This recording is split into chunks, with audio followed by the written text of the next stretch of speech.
Everyone, I hope তোমরা সবাই ভালো আছো অ্যান্ড আমিও ভালো আছি। আজকে প্ল্যান করেছিলাম আমি পুচকি সোনাকে দেখতে যাব আমরা, আর তার সাথে ওর মাকেও। তো আমার জায়ের জন্য বানাবো ভেবেছিলাম স্যুপ, যেহেতু ওর এখন জাস্ট ওটি হয়েছে, তো ওকে একটু স্যুপ খেলে ওর হেলথের জন্য সেটা বেনিফিটেড। তো সবার আগে সব কিছু ইনগ্রিডিয়েন্টস রেডি করে নিয়েছিলাম, সেগুলো সব কাট করে দিয়েছিল মা। এখানে অনেক কিছুই ছিল যেগুলো একে একে অ্যাড করে আমি স্যুপটা বানিয়ে নেব।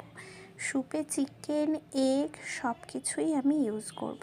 তার সাথে পেঁয়াজ পাতা, রসুন পাতা, গাজর, বিনস আর ডিমের সাদা অংশ, সব কিছু কর্নফ্লাওয়ার সব গুছিয়ে নিয়েছিলাম।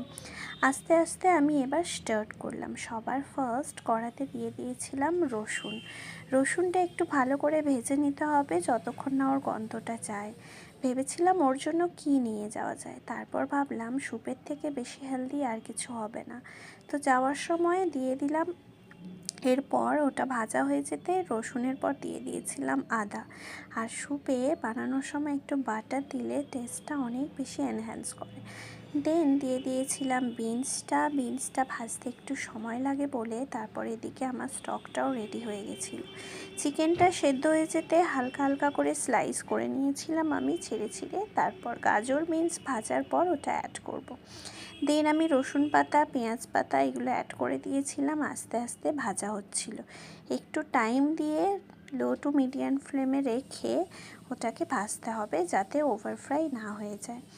ওটা ভাজা হয়ে যাওয়ার পর আস্তে আস্তে স্লাইস করা চিকেনের পিসগুলো আমি একে একে অ্যাড করে দিয়েছিলাম। হালকা একটু প্রথমেই সাদা তেল বা বাটার ইউজ করেই করা যেতে পারে, আমি এটা বাটার ইউজ করেই করছিলাম যাতে খেতে টেস্টি হয়। ওর জন্য এই ফুডটা এখন বেশি বেনিফিটেড বলে একটু হালকা টেস্টি করে চেষ্টা করেছিলাম যাতে ওর খেতে ভালো লাগে। এর সাথে প্ল্যানিং ছিল যে ব্রেডের একটা প্যাকেট নিয়ে যাব, সন্ধ্যেতেও ইভিনিং স্ন্যাক্সই খেতে পারবে। তারপর চিকেনটা এখানে অ্যাড করে দিয়ে চিকেন স্টকটা সাইডে রেখেছিলাম, আর কিছুটা গরম জল মাইক্রোওভেনে গরম করে নিয়েছিলাম যাতে গরমটা অ্যাড করলে ভালো হয়, তাড়াতাড়ি হিটটা থাকে। তারপর এই যে সাইডে গরম জলটা রেখেছিলাম আর একটু এদিকে ফুটিয়ে নিচ্ছিলাম।